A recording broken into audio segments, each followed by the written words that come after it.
Today's honors geometry lesson is Chapter 3, Section 6, Day 1, on medians, altitudes, and perpendicular bisectors. The objectives for today are to apply definitions and theorems about medians and altitudes of triangles and perpendicular bisectors of segments. At any time, feel free to pause the presentation so that you may complete any of your notes.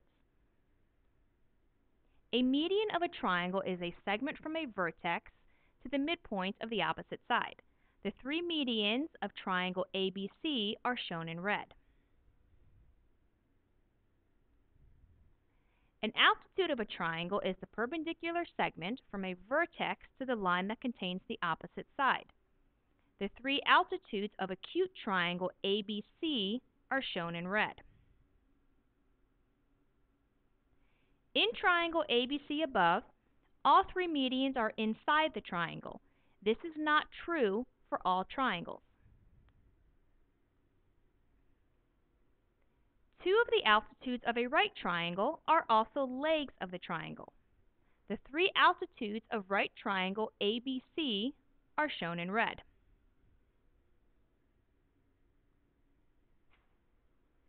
Two of the altitudes of an obtuse triangle are outside of the triangle.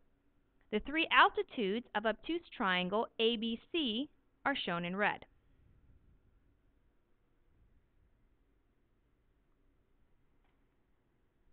A perpendicular bisector of a segment is a line, ray, or segment perpendicular to the given segment at its midpoint. Here we have segment JK. We have line L, which is the perpendicular bisector of the segment.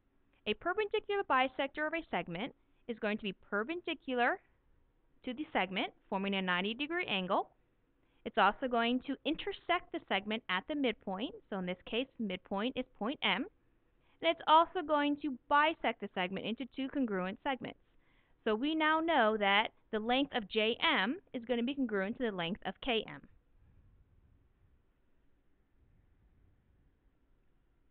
Let's take a look at two theorems that relate to perpendicular bisectors of a segment.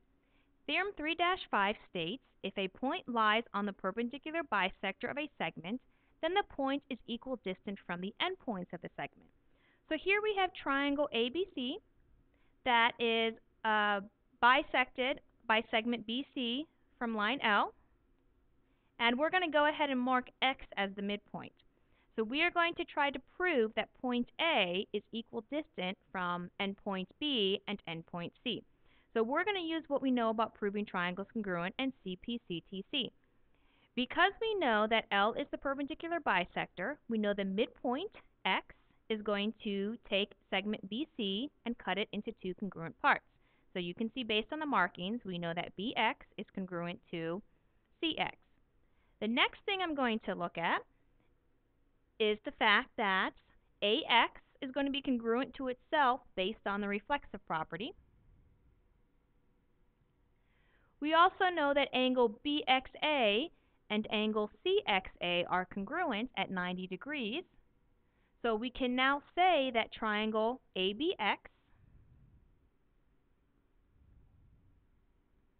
is congruent to triangle ACX based on side angle side postulate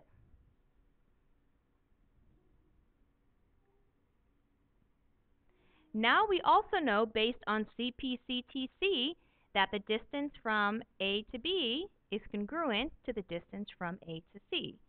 So now we were able to prove that if a point lies on the perpendicular bisector of a segment, then the point is equidistant from the endpoints of the segment. So now we know that AB is congruent to AC, again based on CPCTC, which tells us that A is now the same distance to B as it is from C. The second theorem, 3-6, is the converse of theorem 3-5. This states if a point is equidistant from the endpoints of a segment, then the point lies on the perpendicular bisector of the segment. So we are given that AB is congruent to AC. If we were to draw the perpendicular bisector, we now know that BX is congruent to CX. And based on the reflexive property, we now know that AX is congruent to itself. So if you wanted to prove these triangles congruent, we could say that triangle ABX is congruent to triangle ACX based on side, side, side. So based on side, side, side, we now know that if a point is equal distant from the endpoints of a segment, then the point lies on the perpendicular bisector of the segment. If you have any questions, feel free to watch the video again. If you still have questions after watching it for a second time, see me in class. For the next class, we are going to practice drawing medians and altitudes of acute, right, and obtuse triangles. And we're also going to practice by answering questions relating to theorems 3.5 and 3.6, and also questions relating to perpendicular bisectors of segments.